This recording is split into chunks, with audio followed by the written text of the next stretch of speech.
A crença na imortalidade, na justiça da reencarnação e a certeza da misericórdia de Deus são informações trazidas pelo Espiritismo e que são capazes de libertar o homem do sofrimento diante do desconhecido.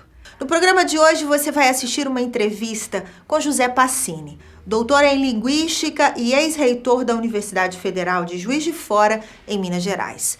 Ele falou sobre o contexto sociocultural que antecedeu a vinda do Espiritismo. Numa Europa bem distante dos ensinamentos cristãos, o Espiritismo trouxe de volta as leis de amor e perdão ensinadas por Jesus. Imperdível. Jesus não promoveu nenhuma solenidade religiosa. Jesus veio e, conversando com as criaturas, ele ensinava a viver como irmãos. No Almanaque Espírita, um pouco sobre a história do espírito Batuíra. Depois, tem Livro dos Espíritos e Dona Isabel Salomão de Campos. E você não vai perder, não é?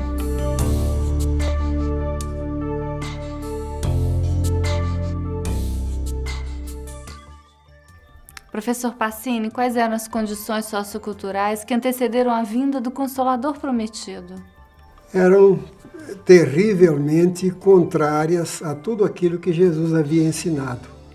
Uma Europa que se dizia cristã, mantinha trabalhadores em regime de escravidão, a mulher não tinha direitos nenhuns, a religião havia sido recolhida aos templos, não atuava conforme Jesus havia ensinado e exemplificado, não atuava na vida comum.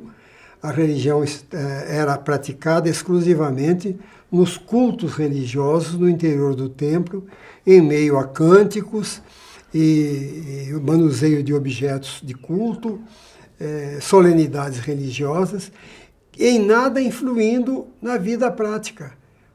Uma verdadeira antítese dos ensinamentos de Jesus. Jesus trouxe uma religião para a vida, mas infelizmente ao longo dos séculos a religião foi recolhida aos templos. E até, dizemos mais, ela foi retirada do próprio santuário do lar, porque Jesus, ao tempo de Jesus, era a prática judaica, né, a oração no lar às sextas-feiras à noite, como é até hoje. Mas até isso acabou. A religião foi praticada no domingo, no templo, com obrigatoriedade, esvaziando o lar e esvaziando a própria vida de todo o conceito religioso. O conceito religioso, a noção religiosa ficou circunscrita ao templo. O senhor citou o Cristo, figura ímpar no cenário religioso do mundo. Qual é a maior herança deixada por Jesus para a humanidade? Foi exatamente a libertação da criatura do templo e do intermediário. Jesus veio trazer um novo conceito de religião, que não é uma religião para o templo, é uma religião para a vida. Então nós mostramos que amamos a Deus não através de orações, de oferendas, de sacrifícios, etc. Mostramos que amamos a Deus amando-lhe os filhos. Então Jesus veio nos ensinar que o altar para nós fazermos as nossas oferendas a Deus é exatamente o próximo, né? E ele quem diz, quem não ama o próximo a quem vê, como pode amar a Deus a quem não vê?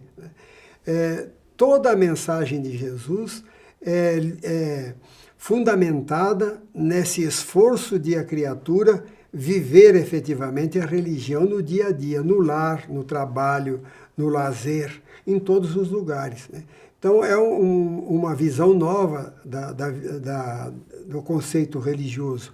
E também Deus ser olhado não mais como aquela figura daquele soberano cheio de preferências e etc. Deus é pai de todos, né, que deve ser servido na pessoa dos seus filhos. Professor, em que momento Jesus anuncia que enviará um Consolador?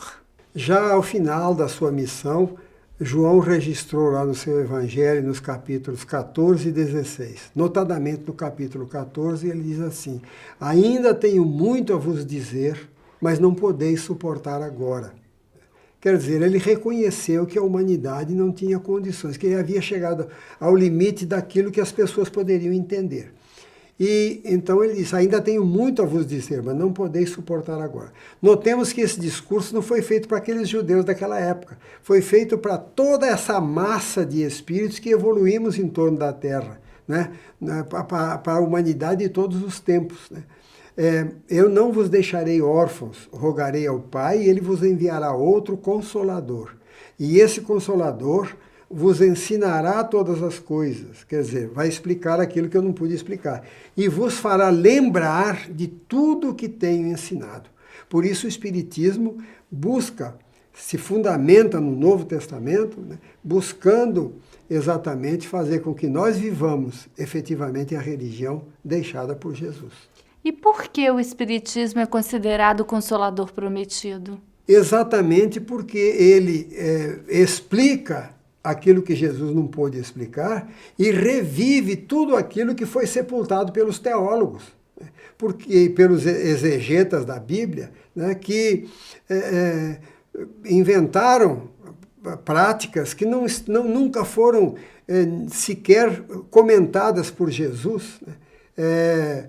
Rituais, solenidades, vestimentas, manuseio de objetos, uso de velas, de fumaça, de bebida, de roupas especiais, nada disso Jesus fez. Jesus não promoveu nenhuma solenidade religiosa. Jesus veio e, conversando com as criaturas, ele ensinava a viver como irmãos. Se nós quisermos resumir numa palavra, ou em poucas palavras, a mensagem de Jesus, é a prática do bem, só isso. Que características Kardec reunia para assumir a missão de codificar a doutrina espírita? Ele reunia as características, primeiro, de educador, porque desde jovem ele foi discípulo de Pestalozzi, uma das figuras mais proeminentes da educação no mundo. E lá no Educandário de Verdun, ele teve a oportunidade de tomar conhecimento em profundidade de várias religiões, principalmente do Novo Testamento, do ensinamento de Jesus, que ele não teria, noutro contexto religioso, ele não teria condições de estudar. Estudou profundamente o Novo Testamento, conhecia profundamente os ensinamentos e os exemplos de Jesus. E via que a prática religiosa apresentada sob o nome de cristianismo no século XIX na Europa, nada tinha a ver com os ensinamentos e os exemplos de Jesus. Ele era um homem que vivia os preceitos cristãos, embora não pertencesse, não se filiasse a nenhuma escola religiosa. Ele vivia, era um homem caridoso, um homem reto, um educador eminente, né? Um homem que já havia sido até premiado pelo governo da França por trabalho no setor da educação, tinha livros publicados, tinha uma experiência de vida já nos seus 51 anos, e ele podia avaliar o abismo que havia entre os ensinamentos de Jesus e entre aquilo que era oferecido como cristianismo. Então, quando se lhe apresentou a oportunidade de dialogar com espíritos superiores, que mostravam que, embora não tivessem corpos físicos, eles tinham um cabedal imenso, tanto no campo do sentimento, do amor ao próximo, quanto no campo intelectual, ele apresentou a ele todos os questionamentos que lhe esfervilhavam no cérebro desde os seus tempos de juventude. Que verdades o Espiritismo revelou que não puderam ser ditas pelo Cristo há 2009 anos? O Espiritismo, em verdade, não revelou, ele explicitou.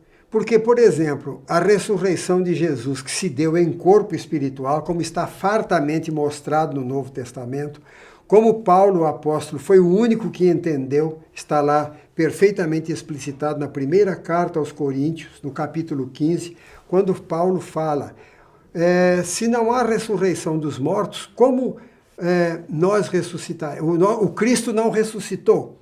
Aí ele diz, mas alguém me perguntará, com que corpo ressuscitaremos?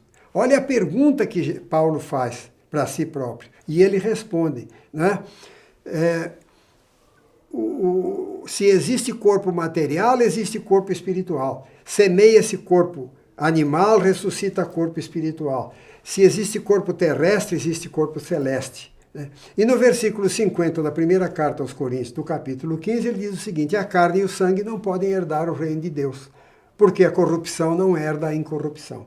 Ele fala que o corpo físico é um corpo corruptível, pode ser corrompido pela idade, pela doença, pelo acidente. O corpo incorruptível é o corpo espiritual, esse corpo com que Jesus se mostrou ressuscitado, que não era corpo físico.